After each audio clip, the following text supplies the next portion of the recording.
So mga sangkay, kung inaakala natin na sa Pilipinas lamang po nangyari itong matinding kalamidad, mga sangkay, may kasabay po tayo. Ito po ay ang bansang India.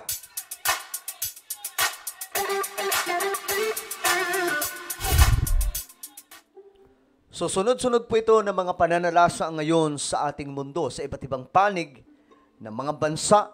Kabilang na po dyan, syempre, ang ating bansa, mga sangkay, na kung saan madalas po dinadaanan nitong mga malalakas na bagyo.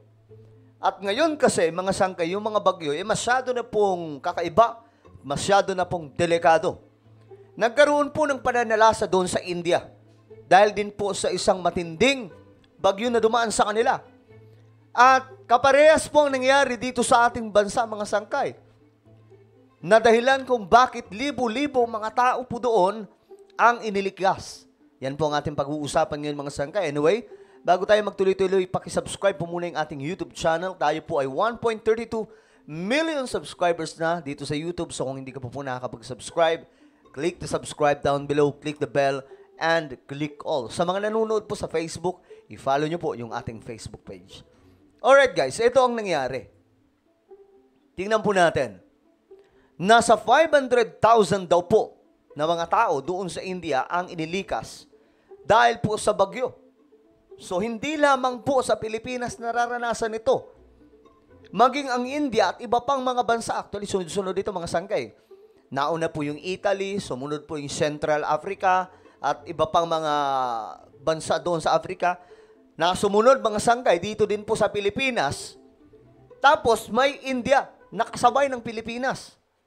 Pero bago po mga sangkay, manalasa ito dito sa atin at iba pang mga lugar na nabanggit ko, nauna po muna ang mga bansa doon sa West. Kasama na po doon yung Amerika. Ngayon tingnan po natin ang balita doon po sa India. Hindi lang sa Pilipinas naranasan ng matinding pag-ulan at baha ngayong linggo. Sa bansang India kasi aabot na sa kalahating milyon ang inilikas dahil sa bagyo. Grabe, no? So tuloy-tuloy po ito mga sangkay. Aabot na sa kalahating milyon. Ganyan po karami ang inililikas ngayon mga sangkay dahil pa tumitindi po itong mga sakuna na nararanasan ng iba't ibang mga bansa dahil po sa mga bagyo. Nasa frontline na balitang yan, si Gerard de la Peña. Puspusan ng pagpapalikas sa mga residenteng nakatira malapit sa dagat sa Odisha, India bago pa man tumama doon ang bagyong Dana. Kabilang ang matandang babaeng ito na hirap ng maglakad. Pasado hating gabi kahapon nang magsimulang manalasa ang bagyo. Sa lakas ng hangin, nagtumbahan ng mga fuel pump ng gasolinahang ito. Maraming puno ang nagbagsakan at humambalak sa kalsada. Tingnan nyo mga sangkay ha. Ito yung sinasabi po natin na ibang-iba na po ngayon yung mga bagyo. Dahil po sa climate change yan. Mismo yung mga eksperto, mga scientist ang nagpapaalala sa ating lahat na ito na po ang nangyayari sa ating planeta. At kailangan po maging aware ang sambayan ng Pilipino at lahat ng tao tungkol po dito. Kasi ang pinag-uusapan po dito sa mga kalamidad, hindi na po ito patungkol sa politika. Kaya nga, halimbawa na lamang po doon sa ibang mga bansa, every time na mayroong mga pananalasa, hindi po nila pinag-uusapan ng politika na yan. Ano nga nilang pinag-uusapan? Climate change. Mas malalim na usapin kasi yan. So kagaya din po dito sa Pilipinas, ito rin po ang nangyayari sa kanilang bansa. Ang isang motorsiklo, binuhat na lang para maitawid sa bumagsak na puno. Ang matinding ulan, nagdulot ng baha sa ilang kalsada. Aabot sa kalahating milyong katao ang inilikas dahil sa bagyo. Milyon-milyon ding halaga ng mga pananim ang nasira. Grabe, no? Milyong-milyong halaga mga pananim ang nasira. Isa sa number one. Number one pong apektado nito mga sangkay, yung mga magsasaka. Kagaya din po dito sa Pilipinas, mga sangkay, kapag mayroon pong mga pananalasa ng mga bagyo, ang unang-unang tinatamaan mga sangkay itong mga magsasaka. Halimbawa na lang, mga sangkay, magtatag-ani na, di ba, ng palay. Then dumaan yung bagyo, dumaan yung malakas na pagbaha. Nagtumbahan ng palay. Wala na mga sangkay. Paano pa aanihin nyo ng mga kababayan po nating nagsasaka, di ba? So, ito rin ang naging epekto mga sangkay doon po sa India ngayon. matapos malubog sa tubig. Nagbabalita mula sa Frontline, Gerard de la Peña, News 5. So ngayon, mga sangkay, tingnan din po natin ang balita sa international tungkol po dito. In the wake of the landfall by Cyclone Dana on India's eastern coast, Odisha Chief Minister Mohan Charan Majhi says his state has achieved its zero casualty mission. Cyclone Dana triggered heavy winds and rains that battered Odisha's coastal region. The severe cyclonic storm struck Bhitarkanik, a national park, and Dharma regions on... So mga sangkay dito, sinasabi po nila na zero casualty. Pero, mayroon pa rin po napatumba. Mayroon pa rin po mga pumanaw sa bagyong ito. Mga sangkay. At ayon po sa report, nabibilang po, nung unang report mga sangkay, nasa ano pa lang po yun? 2. Hanggang sa umabot po sa 4 at hindi ko na alam mga sangkay kung ilan na po ngayon, hindi na po natin na-check. Pero dito mga sangkay, ito po yung kanilang gusto sana mangyari. Yung zero casualty. Pero, hindi pa rin po talaga nangyari mga sangkay. Kahit po ang ginawa nila, inilikas na po nila yung nasa mahigit 250 milyon na mga tao doon. Dahil ibang-iba na po talaga itong mga bagyo ngayon. Thursday night, with the wind speeds reaching up to 110 kilometers per hour. Reviewing the cyclone situation in the state of Odisha, Chief Minister announced there were no human casualties. Relief and rescue efforts are underway and over 3 lakh people have been evacuated till now. Authorities have set up over 7,000 cyclone shelters, while all schools in the affected areas are closed.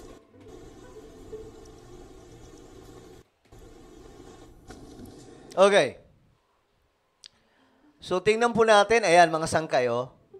Makikita po natin, halimbawa na lang ito, na ibalita, may isang naitumba na. Dito, ang gusto po nila sana mangyari is zero casualty. Pero mayroon at mayroon pa rin po talaga. Nag-umpisa sa isa, tapos sa ibang mga balita, dumami na po ito ng dumami. Kasi may mga nagmatigas pa rin, mga sangkay. Ayan. Dito mababasa po natin, Cyclone Dana, nagpatumba daw po ng nasa 2 tao. Pero sa ibang mga lugar, mga sangkay, siguro ito po yung mga city nila or probinsya, nagpatupad po sila ng zero casualty. Nang sa ganun, hindi po talagang wala pong maitala na damage pagdating po sa kanilang komunidad. Pero siyempre, yung maraming mga tao doon, makakaranas pa rin po talaga ng grabing problema kasi yung mga bahay nila, nadali, mga sangkay. Pero at least, ito ang sinasabi po natin. Dito, nung nagdeklara po ang India, mga sangkay, ng paglikas, sinabi po dito, di ba? 500 na mga tao inilikas. Nung nag-declare po ang India ng paglikas, lahat po sila sumunod. Ang problema, mga sangkay, dito sa atin, may mga hindi naman po talaga sumusunod eh. Pag sinabi po ng mga otoridad natin, okay, paparating na yung bagyo, kailangan na pong lumikas. Wala, mga sangkay. Ayaw pa rin po talagang sumunod. So ngayon, itong mga nangyayari, dapat maging handa po tayo, mga sangkay, lalong-lalo na po, ayon po sa balita, may pumasok na naman pong bagyo, ito pong bagyong Leon. So lahat po tayo, maging ready, dahil kapag hindi po tayo maging mapagbantay, lahat-lahat po tayo, magkakaroon po ng malaking problema. Okay? So, ayun mga sangkay, hindi lamang po sa Pilipinas ito. Sa iba pang mga bansa like India, ito nga po mga sangkay, ito po yung isa sa mga damage na nangyari sa kanila. Even though several coastal regions of Odisha were spared, people in some districts faced the wrath of the severe cyclone storm Dana that made landfall between Bhitarkanika and Dhamra post midnight of October 24. Accompanied by torrential rain and high-speed winds, Cyclone Dana uprooted trees, electric poles, and caused extensive damage to infrastructure and crops in some districts of Odisha. Ayan, no? Kita nyo yung mga palay, mga sangkay. Kawawa talaga. As per the preliminary assessment, over 2.80 lakh hectares of agricultural land is submerged underwater, and standing crops in 1.75 lakh hectares Grabe. have been severely affected by the impact of the severe cyclonic storm Dana. Kawawa yung mga pananim, oh. Sabi pa nga, yung mga magsasaka po talaga yung numero unong apektado nito. A joint assessment of the damage will be conducted by the agricultural and revenue departments in the state. Odisha Revenue Minister Suresh Pujari has informed that the damage assessment work will be completed within 7 days. The severe cyclonic storm Dana has also caused extensive damage to several houses in different parts of Odisha. As per the provision, people whose houses were damaged in the cyclone will be provided pakka houses, informed Odisha Revenue Minister Suresh Pujari. Okay, so iyan po mga sangkay, yung electricity po nila, ina-damage, yung mga kabahayan, yung maraming mga pananim. So parehas sa parehas po dito sa ating bansa. So asahan na po natin, marami pa po ito mangyayari mga sangkay dahil po sa climate change. Lumalala po ng lumalala ang sitwasyon ng ating planeta. And we have to be ready. Okay, kapag ka mayroon pong weather update, please alamin po natin kaagad kung saan po yan dadaan dahil baka mahagip din po kayo. Alright? So ano po ang inyong opinion mga sangkay? Just comment down below. Meron po tayong isang YouTube channel. Ito po ay Sangkay Revelation kung saan magagandang content ang ating ina-upload dito.